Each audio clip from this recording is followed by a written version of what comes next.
Welcome to Panorama News. I'm Joseph, and today we bring you a breaking news on USA military's intervention in the Middle East conflict. In a move that marks a turning point in the ongoing conflict, the United States has officially entered the war between Israel and Iran, launching a coordinated overnight military operation targeting three major Iranian nuclear sites.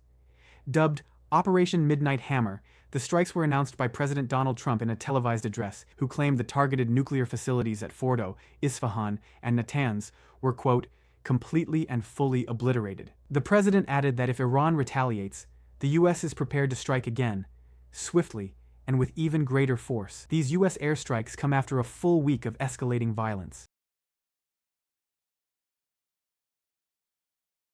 Israeli forces initiated the conflict with a surprise barrage on June 13th, targeting Iranian military and nuclear infrastructure. That offensive killed several high-ranking Iranian officers and nuclear scientists. Iran's response was immediate and fierce. Hundreds of missiles and drones launched toward Israel, some breaking through even its sophisticated missile defense system. The conflict has already claimed hundreds of lives in Iran and at least 24 in Israel, with over 1,000 more wounded across both nations. While Iran maintains that its nuclear program is peaceful, Israel has long regarded it as an existential threat. Prime Minister Benjamin Netanyahu commended the U.S. strikes, praising what he called President Trump's bold and necessary leadership.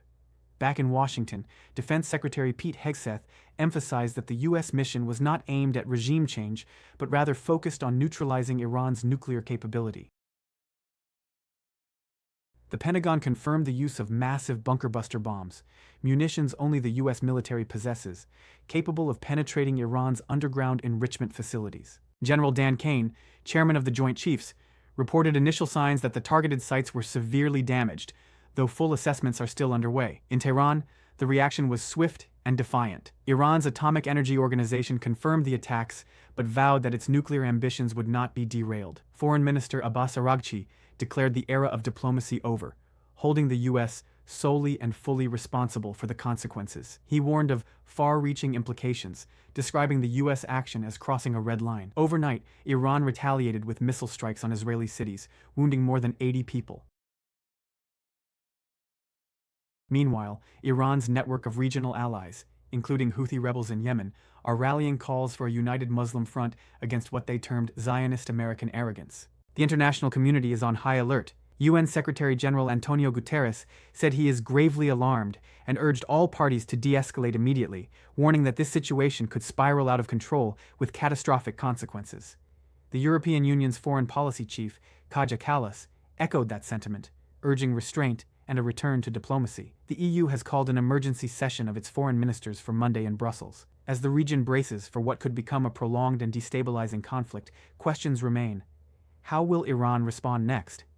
Will U.S. forces in the Middle East become direct targets? And is there still a path to diplomacy? Or has that door now closed? We'll continue to monitor this developing story and bring you verified updates as they unfold. For now, I'm Joseph, and this is Panorama News. Thanks for watching. Please don't forget to like, share, and subscribe to our channel, and also turn on the notification for more videos like this.